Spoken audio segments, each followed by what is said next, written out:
When folks ask about, do you know Tyler McLeod? Is that kid that races? That's me. He started racing as soon as he got old enough in the very rookie classes and stuff, and just loved it that much and just stayed with it. You didn't have to worry about him much. He was a normal boy, spent 90% of his time at the go-kart track. Tyler's just outgoing, friendly, never meets a stranger. Tyler's a great guy, something else. I met Tyler when I was 7 years old, and we've been best friends ever since. Oh, come on! Told him that I may need some help. Down in South Florida, I got on with a pretty decent job, you know, doing insurance adjusting. Our last trip that we were down there, we were coming back home, and we hit the causeway and seen them lights in Mobile.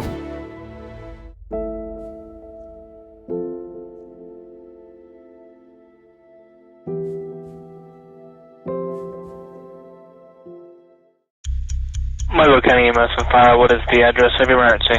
I just had a car hit me at a high rate of speed. His car is pretty tore up, and I would presume he's hurt.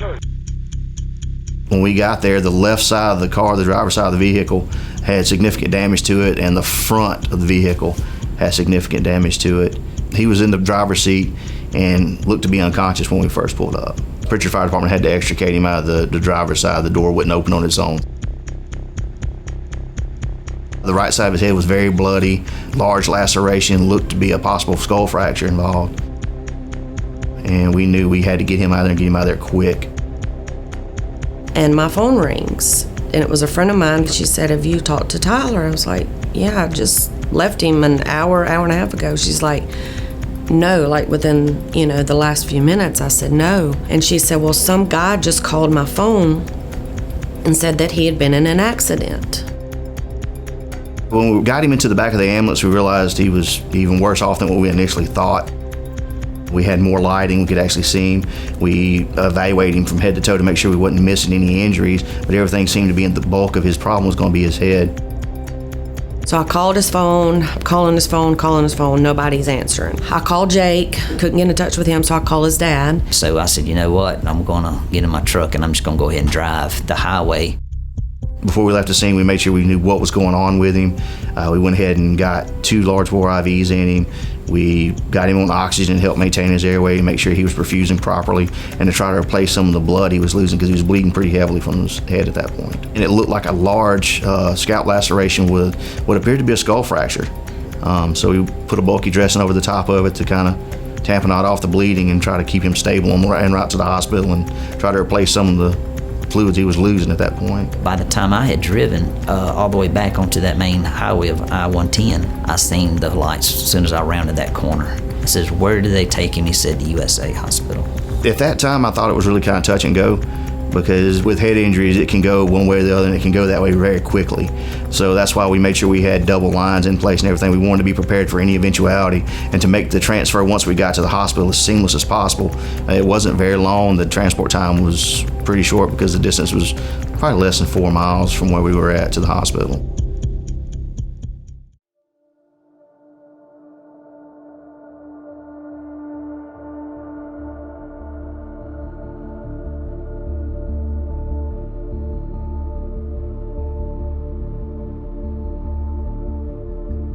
A Level 1 Trauma Center is basically a hub for a community of individuals that are focusing on trauma. This is not our side job. It's not what we do after we finish our elective case and then we start taking care of trauma. It's what we focus on. It's the doctors, it's the nurses, it's the therapists, it's nutrition, it's social services. It's just a huge team effort. And to make that kind of team work, you need a Level 1 trauma facility for them to be in. Whenever we have a major trauma, we get notified via what we call a trauma alert. It's when they notify and activate a wide variety of interdisciplinary specialties that there is a major trauma with an acutely injured patient coming. and we are able to mobilize the physicians, the nurses from the SICU, our surgical ICU, and respiratory therapist, anesthesiologist, and our ER physician. So we mobilize a large group of interdisciplinary team to come and evaluate the patient and be ready for when the patient arrives. The first thing that I recognized with Tyler is that he needed to have a breathing tube to help support his breathing. We checked on his vital signs and blood pressure, and noting the large amount of blood that he had lost from his significant facial lacerations and scalp lacerations and skull fractures, we knew that we had to provide emergency blood and blood products to him. He received a chest x-ray. We did a CAT scan of his head, neck, chest, abdomen, pelvis, looking for other injuries. After we reviewed those films and didn't see any indication that he needed to go to the operating room for anything not related to his head, we took him up to the surgical trauma intensive care unit. When he came in, he was neurologically in a coma, not doing anything for us, not following any kind of commands. With the amounts of traumatic brain injury that he had in his facial fractures and the rest of his trauma just to his body, he was in rough shape. What I remember most from him is like how frequently his parents and family were there at all times. Tyler had already been put into the ICU on the 8th floor. When I turned that corner and looked into that room, I didn't even really recognize what I was looking at. You couldn't tell who it was, period. He still had the neck brace on. The blood was everywhere. His face was so swollen. It was just something you never think you'll see. Rusniak had come in and pretty much, just told us that we needed to call everybody in, that if he made it 72 hours, it'd be a miracle. The day that the wreck happened, I was able to go back there and see him, and it was hard because I couldn't tell if it was him or not. It was very difficult on me. And, I couldn't believe it. The thought of him not making it never really crossed my mind. I couldn't see myself going on without somebody that I've grown up with and been around my whole life. I just tried to stay as positive as I could. The first things we do with a head injury is we worry about swelling inside of the skull itself. If the pressure builds up too high inside of the skull, it actually tries to herniate or push the brain out of the skull. And so we monitor various factors of the patient, and we just wanted to make sure that he wasn't going to get worse before he got better. Most of the time, surgery is needed in the first 12, 24 hours, but in his case, it was actually over a week later that he ended up needing brain surgery. For these patients that have traumatic brain injuries and severe swelling of the brain, our colleagues, the neurosurgeons, go in and remove a portion of the skull to allow the brain to expand. Typically, they do not place the skull back. They save it and just close the skin, so that allows basically everything to expand. So for a temporary time, a portion of the skull is missing. He's in a coma for 3.5 weeks. I would just sit there and just hold his hand, and I don't know, I knew it would be okay. I knew he would be fine. I didn't know when, but I knew he would. I stayed in that hospital until the day he woke up, every night. I'm just constantly speaking, talking to him. We brought a lot of his trophies in. I want to make sure that he knew that his family was there and that we loved him, and don't be afraid, and many prayers by that bedside.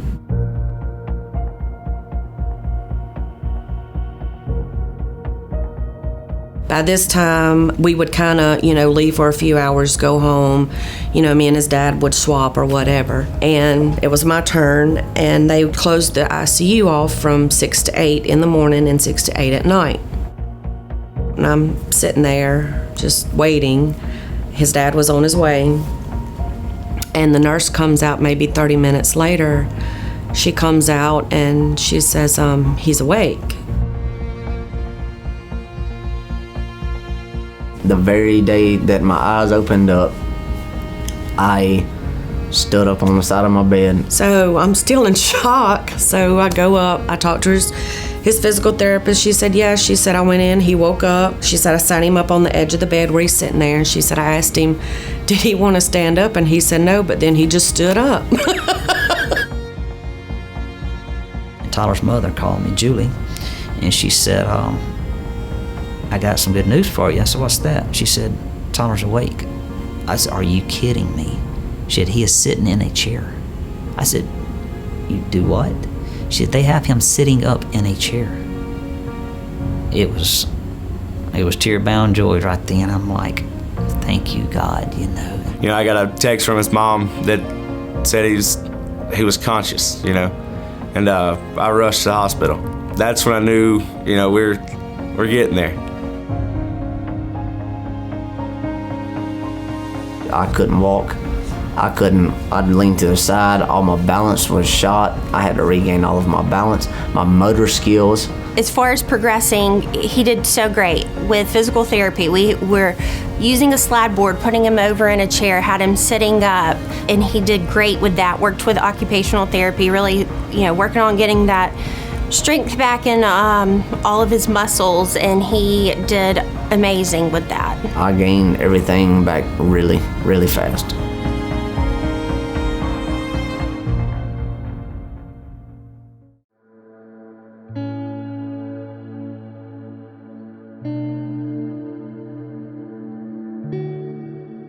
Nine months after that, we went in with the second attempt.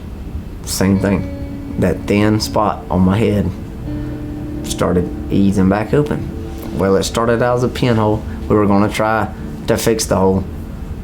The hole got bigger. It didn't work. They had to take it back out again. Here I am. Here I am. I have never in my life seen people that just, even to this day, me and him can go to the hospital and they remember who we are. The lady, I think her name's Miss Anita, in the waiting room. She's become part of our family. And when I say he was willing to go the extra mile to do what he had to do to get better, he did that.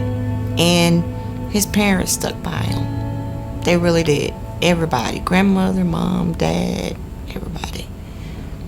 They did a good job. He's real loved. He's loved. And I love him too.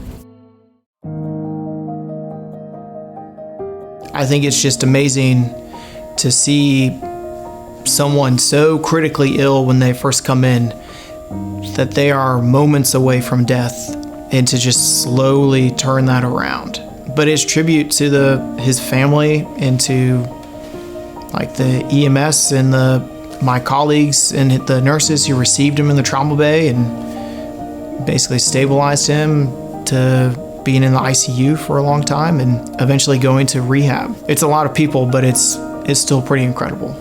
If I had any message to tell anybody, never give up. No matter what life may throw at you, no matter how hard times may seem, no matter how much struggle you're going through, there's always a brighter side and you can always dig through it. I used to be that guy that thought that those kind of things only happened to other people, and now that it has struck us, this accident has changed me and many others too. In the racing, it's going to take a little time, but he'll be back. If anybody was to question me about where to go or where they should send somebody, USA would be the only suggestion I would have. There's no words ever that I could put together to thank them. There's nothing I could ever do that could thank them, period. I mean, I can say thank you 100,000 times, but that's nowhere near how I feel for them.